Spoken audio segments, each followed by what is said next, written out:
नमस्ते। मेरा नाम डॉक्टर शौनक शाह है। मैं पीडियाट्रिक और स्ट्रक्चरल कार्डियक सर्जन हूँ मरेंगो सिम्स हॉस्पिटल अहमदाबाद में। और मेरे काम में जो रोज आता है वो है बच्चे, खास करके छोटे बच्चों के हार्ट पर ऑपरेशन करना। आपको मालूम होगा कि हमारा हृदय या दिल जो है वो अपनी मुट्ठी जितना अपने सीने के केंद्र के भाग में है और यहाँ दो फेफड़े हैं। ये हार्ट में दो ऊपर, दो नीचे, मतलब चार चैम्बर है और दो मेन नली है जो ये हृदय में से खून बाहर ले जाती है। जो कॉमन बीमारी हम हार्ट में देखते हैं बच्चों में, उनमें मेनली हृदय के जो दो चैम्बर के बीच में जो पर्दा है उसमें डिफेक्ट होना, जिसको atrial septal defect, ventricular septal defect या पेटेंट डक्टस आर्टेरियोसस कहते हैं। कई बच्चों में एक अलग सी एक एपी विंडो करके भी एक जो बीमारी है वो होती है। इनके अलावा कई बार जो शीघ्र जो बच्चे आते हैं ऑपरेशन के लिए, उनमें जो सामान्य समस्या है उनमें obstructed total anomalous pulmonary Venus connection, मतलब जो फेफड़ों की चार शुद्ध खून लाने वाली नली है उसमें रुकावट होना, या जो मेन नली है वो उल्टी सुल्टी होना, जिसको हम बोलते हैं ट्रांसपोजिशन।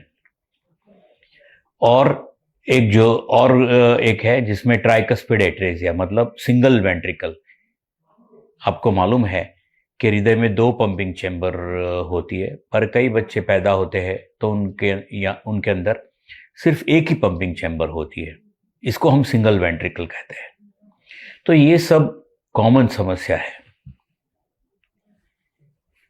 अब जब बच्चा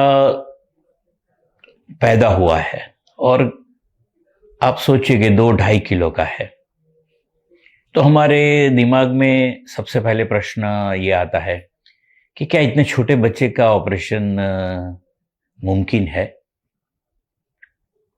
मैं अभी जो करके आया हूं वो 1 किलो और 200 ग्राम वजन वाला बच्चा, जो प्री मैच्योर, मतलब उसके नियत समय से पहले वो पैदा हो गया और उसकी वजह से उसकी जो शुद्ध और अशुद्ध खून को जोड़ने वाली एक नली है वो बंद नहीं हुई। दवाई के बावजूद भी ये बंद नहीं हो सकी, इसलिए मैंने अभी उस बच्चे को एक साइड से ऑपरेशन करके जो बीच वाली एक्स्ट्रा नली थी उसको बंद किया। तो ये कैसे संभव हुआ? पहले ऐसे सोच थी एक, जिसको हम रूल ऑफ 10 कहते थे, कि बच्चा अगर 10 महीने का ना हो, 10 किलो वजन का ना हो, या उसका हीमोग्लोबिन 10 से कम हो तो ऑपरेशन रिस्की या इसमें जोखिम ज्यादा है। पर आपको मालूम है कि सब क्षेत्रों में विकास हो रहा है। आज हम आर्टिफिशियल इंटेलिजेंस और वो सब बातें करते हैं, तो हमारे क्षेत्र में है जो पीडियाट्रिक कार्डियोलॉजी है उसमें भी काफी डेवलपमेंट हुई है।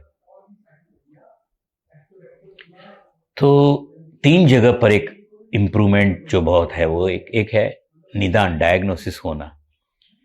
हमने देखा है कि दूर दराज के क्षेत्रों से भी बच्चों का इको होके सही रिपोर्ट आते हैं। दूसरा है एनेस्थेसिया और क्रिटिकल केयर मेडिसिन, जिसको इंटेंसिव केयर कहते हैं। इसमें भी बहुत परिवर्तन आया है। और तीसरा है सर्जिकल स्किल्स एंड एक्सपर्टीज। तो ये 3 चीजों की वजह से हम इतने छोटे बच्चों का भी सफल ऑपरेशन कर सकते हैं। इसका फायदा ये है कि ये बच्चा जिसका जल्दी उम्र में अगर अच्छा ऑपरेशन हो जाए तो इनको उनकी उम्र के बाकी बच्चों जैसा शारीरिक मानसिक विकास करने की एक तक मिलती है।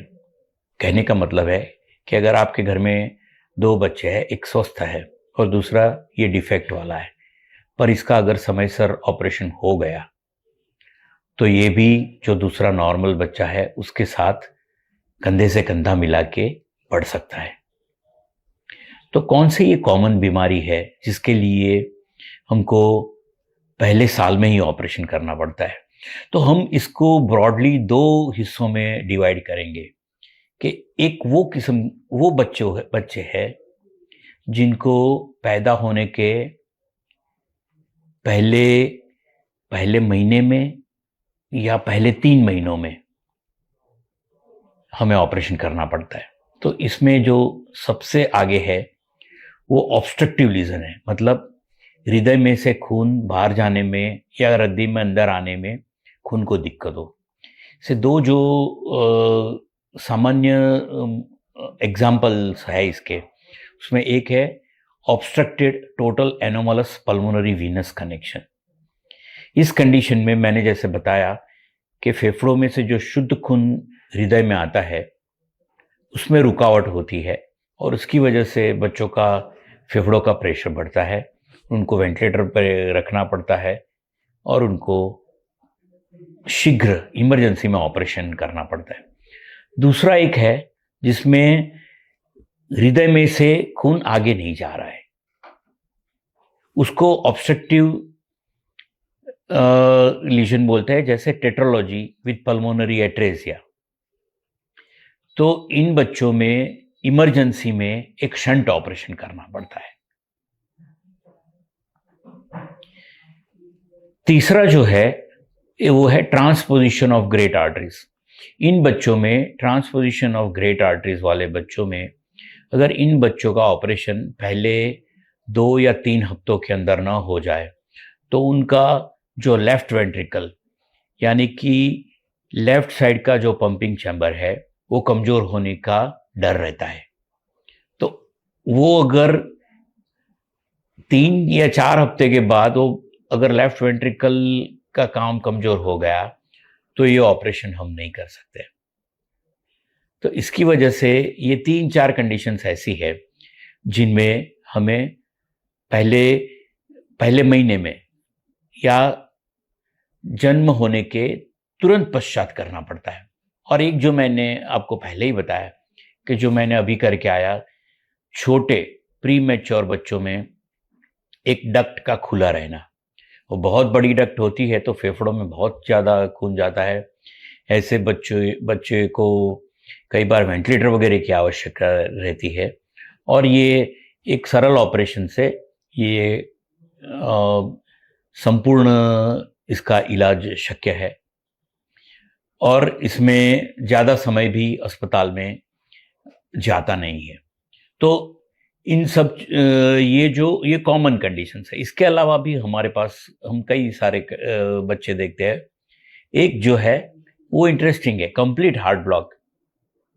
आपको मालूम है कि हमारा हृदय 1 मिनट में, बड़ों का जो हृदय है वो 72 और बच्चों का हृदय है वो 100 to 140 बीट्स लेता है हर मिनट में। पर जो कंप्लीट हार्ट ब्लॉक वाले बच्चे होते हैं उनका हार्ट रेट या जो हृदय का जो पंपिंग है वो 1 मिनट में 30 या 40 बार होता है। अब देखिए कैसे होगा।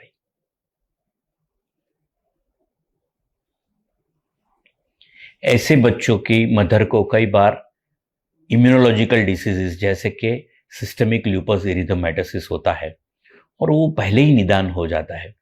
तो ऐसे बच्चों को पैदा होने के तुरंत बाद हमें पेसमेकर लगाना पड़ता है। आप सोचिए 2 या 2.5 किलो का बच्चा है जिसका हार्ट रेट जो कि नॉर्मली इस उम्र में 140 होना चाहिए वो 30-40 है।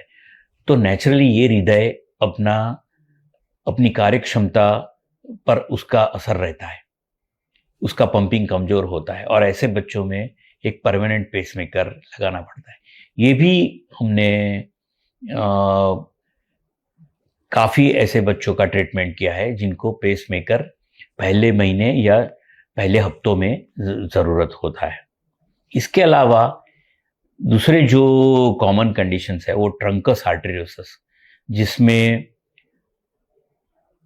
दो ऊपर के वाल की जगह सिर्फ एक ही वाल है और जो फेफड़ों में खून ले जाने वाली नली है वो शरीर के प्रेशर से चलती है। आप सोचिए कि आपका शरीर का जो ब्लड प्रेशर है जिसको हम बोलते हैं वो एक चैम्बर से आता है और हमारे फेफड़े जो है वो राइट साइड के हार्ट से आता है। तो फेफड़ों को इतने प्रेशर की जरूरत नहीं है, हमारे फेफड़े बहुत मुलायम है। अगर मैं कहूं कि आपका ब्लड प्रेशर 120/70 है तो वो लेफ्ट साइड से आता है, पर आपके फेफड़ों में जो प्रेशर है वो 10 या 20 है। अब आप सोचिए कि जो वो फेफड़ों की नली अगर बड़ी नली से निकलती है जहां सामान्यतः प्रेशर 100 से ऊपर होता है, तो आप फेफड़ों में 100 प्रेशर से खून जाता है।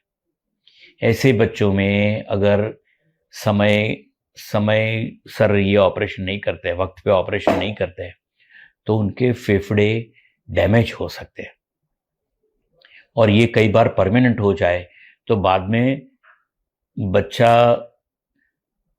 आप सोचिए कि बच्चा 6 महीना या 8 महीने का हो गया और आप ऑपरेशन के लिए आते हैं, तो ये बच्चे ऑपरेशन के काबिल कई बार नहीं रहते। इसकी वजह ये है कि उनके फेफड़े इतने प्रेशर से बहुत ही टेंस, बहुत ही कड़क, जो मुलायम होने चाहिए उसकी जगह बहुत कड़क हो जाते हैं। तो ऐसे बच्चों में ऑपरेशन मुमकिन नहीं होता है। तो ये मैंने समझाया। जैसे और भी बहुत सारी कंडीशंस है। देखिए हमारे हृदय में जैसे मैंने समझाया 2 ऊपर के चेंबर है, 2 नीचे के चेंबर है, 2 नली बाहर जा रही है और हृदय की जो कॉर्नरीज है, हृदय को पंपिंग के लिए जो शुद्ध खून चाहिए उसकी जो वाली जो नली है, तो आप सोचिए कि ये 6 या 8 जो चीजें हैं हृदय में, उसके परम्यूटेशन कॉम्बिनेशन जिसको बोलते हैं, उससे कई सारी बीमारी हो सकती है। इसमें से जो कॉमन है वो मैंने समझाया, जैसे PDA, patent ductus arteriosus, shunt operation, open heart surgery for total anomalous pulmonary Venus connection, transposition of great arteries के लिए आर्टेरियल स्विच ऑपरेशन। कई बच्चों में कॉम्बिनेशन होता है, जैसे पर्दों में छेद और बड़ी नली में रुकावट, इसको हम बोलते हैं वीएसडी प्लस कोआक्टेशन या आर्च हाइपोप्लासिया। तो ऐसे बच्चों को जन्म के तुरंत बाद ऑपरेशन करना जरूरी रहता है। हमारे यहाँ इसके लिए पूरा टीम कार्यरत है। इस टीम में एक कार्डियोलॉजिस्ट होता है जो ये निदान करके हमें बताता है कि इतने इतने प्रॉब्लम है। कई बच्चों में अगर निदान में थोड़ा सा डाउट है तो हम एडिशनली सीटी स्कैन या एमआरआई करा के वो कंफर्म करते हैं। एक बार निदान हो जाए फिर पीडियाट्रिशियन जो कि बच्चों के डॉक्टर है और पीडियाट्रिक इंटेंसिविस्ट, वो बच्चों के अन्य अंग में कोई प्रॉब्लम है कि नहीं वो देखते हैं। देखिए जब हमारा हृदय माँ के पेट में बच्चा होता है तब हृदय डेवलप होता है तो अन्य ऑर्गन भी साथ डेवलप होते हैं। इसलिए ये देखना बहुत जरूरी है कि इस बच्चे को किडनी में, लीवर में या दिमाग में कोई प्रॉब्लम नहीं है। तो ये सब जांच भी साथ में होती है। इसके बाद बाकी के सब इन्वेस्टिगेशंस करके कि खून वगैरह में कोई प्रॉब्लम नहीं है, इन्फेक्शन नहीं है, ये सब कंट्रोल करने के बाद बच्चे को ऑपरेशन के लिए लेते हैं। ऑपरेशन थिएटर में सब मॉडर्न इक्विपमेंट्स जो होने चाहिए वो सभी है। इतने छोटे बच्चों को क्लोज, जिसमें हृदय नहीं खोलना पड़ता है, या ओपन हार्ट सर्जरी, ये सब करने की सुविधा हमारे यहाँ है। हर बच्चे का ऑपरेशन टेबल पर ऑपरेशन के बाद पर शिफ्ट करने से पहले, आईसीयू में शिफ्ट करने से पहले इको होता है। इससे ये पता रहता है कि हम जो लक्ष्य से गए हैं वो निर्धारित लक्ष्य हम पूरा कर पाए कि नहीं। ऑपरेशन सक्सेसफुल हुआ है कि नहीं।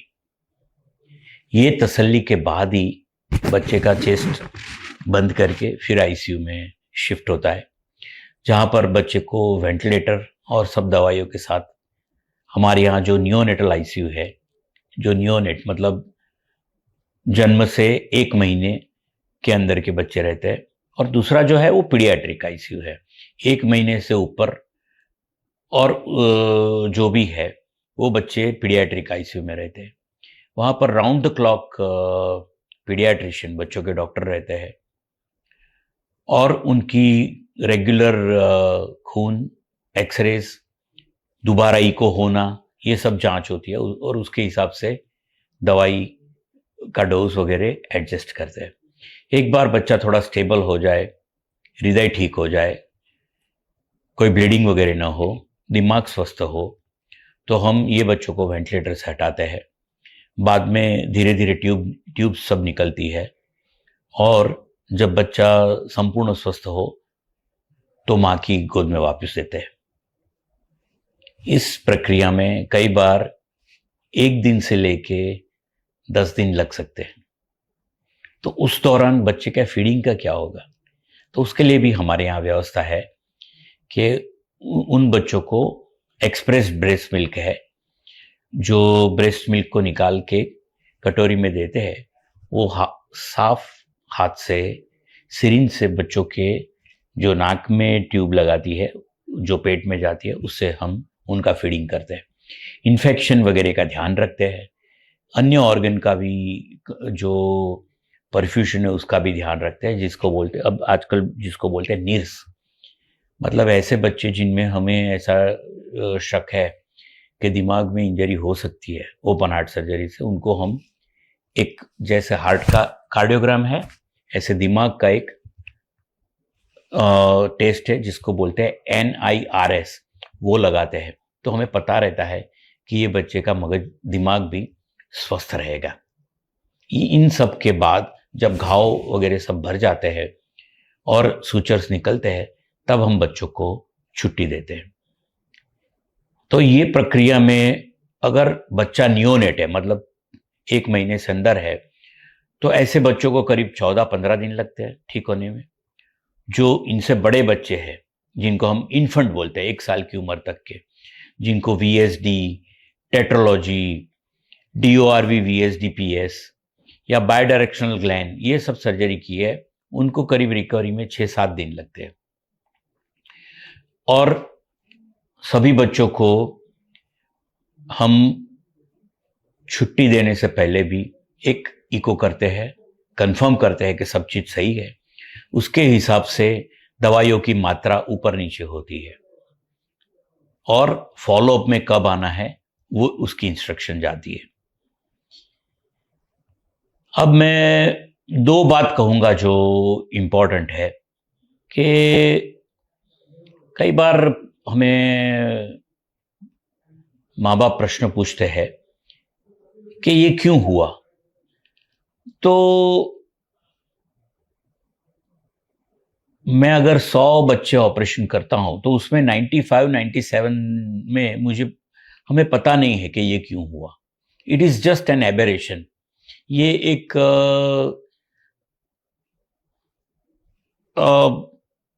एबेरेशन मतलब कि कोई एक अलग सा हमें चीज है, इसकी वजह से हुआ है। दूसरी बात है ये है कि जो प्रेग्नेंट वुमन है उनको फॉलिक एसिड की गोली लेनी चाहिए, जिससे ये जो कंजेनिटल डिफेक्ट है वो कम हो सके। और तीसरा, जो mothers are at high risk, कि जिनको ज्यादा चांसेस है कंजेनिटल हार्ट डिसीज वाला बच्चा होने की, तो ऐसी कौन सी मदर है जिनको डायबिटीज है, जिनको इनफर्टिलिटी की ट्रीटमेंट से बच्चा रहा है, जो उम्र में बड़ी है, जिनको पहले बच्चे में ऐसे कंजेनिटल हार्ट डिसीज हो चुका है, जो खुद कंजेनिटल हार्ट डिसीज का ट्रीटमेंट हो चुका है उनका, ये सब इनको हम हाई रिस्क प्रेगनेंसी बोलते हैं। और इन सबको हमारी ये एक सलाह है कि वो फीटल इको कराए। फीटल इको चौथे और 5वें महीने में, मतलब 16 और 20 वीक्स प्रेगनेंसी के जो है, उसमें कोई क्वालिफाइड पीडियाट्रिक कार्डियोलॉजिस्ट है वो कर सकता है, और उससे हमें एक आइडिया मिल सकता है। अच्छा, हर हार्ट की कंडीशन ऐसा नहीं है कि इसका कोई इलाज मुमकिन नहीं है तो हमें we should go for termination of pregnancy, ये बात नहीं है। ये हमें एक तो पहले पता कर चलता है कि हार्ट में कोई डिफेक्ट है या नहीं। दूसरा, अगर सामान्य डिफेक्ट है जैसे ASD, VSD, टेट्रोलॉजी, तो इन सब के साथ ट्रीटमेंट के बाद लंबी और नॉर्मल जिंदगी मुमकिन है। तो ऐसे केसेस में हम वो एडवाइस नहीं करते। तो जो ये फर्स्ट ईयर ऑफ लाइफ में है, मैं फिर से दोहरा रहा हूं कई मुद्दे पर, ये बहुत जरूरी है कि एक पीडियाट्रिक कार्डियक सर्जरी सेफ है। ऐसे बच्चे जिनका छोटी उम्र में हार्ट का प्रॉब्लम करेक्ट हो जाए, वो उनकी उम्र के और जो बच्चे हैं स्वस्थ बच्चे, उनके साथ सभी चीज़ों में कंपटीशन कर सकते हैं, जैसे स्पोर्ट्स, पढ़ाई और कैरियर। इन तीनों चीज़ों में ये कंधे से कंधा मिला के और बच्चों के साथ चल सकते हैं। छोटी उम्र में ऑपरेशन हो जाने से उनके अन्य अंग पर जो एक कंजेनिटल हार्ट डिसीज का जो खराब असर है वो नहीं रहता है। तो मेरी आप सबसे यही राय है कि अगर आपके फैमिली में या आपके पहचान में किसी भी बच्चे को अगर हार्ट डिसीज डायग्नोसिस हुआ है, तो एटलीस्ट एक बार हमें आके ओपिनियन ले ले। कई बच्चों में हार्ट डिफेक्ट होती है, उनको कुछ भी ट्रीटमेंट की जरूरत नहीं है, सिर्फ फॉलोअप की जरूरत होती है। कई बच्चों को दवाइयों से भी कंट्रोल में आ सकता है। जो ऑपरेशन के लिए आते हैं वो एक तीसरा हिस्सा ही है जो बच्चों का, और उसमें से 95+% बच्चे अच्छे होके जाते हैं और उनको पूरी उम्र कोई दूसरी चीज या दूसरे प्रोसीजर की जरूरत नहीं पड़ती है, और वो भी और बच्चों की तरह स्वस्थ और खुशहाल जिंदगी बिता सकते हैं। मुझे उम्मीद है कि ये जो टॉक है इसमें आपके जो ज़्यादातर प्रश्न है उनका सॉल्यूशन हो गया होगा। इसके बावजूद भी अगर आपके दिमाग में कोई डाउट है या पर्टिकुलर केस है, तो आप हमसे डायरेक्ट कांटेक्ट कर सकते हैं। ये लाइव प्रोग्राम सुनने के लिए और देखने के लिए मैं आप सबका बहुत ही धन्यवाद करता हूँ। नमस्ते।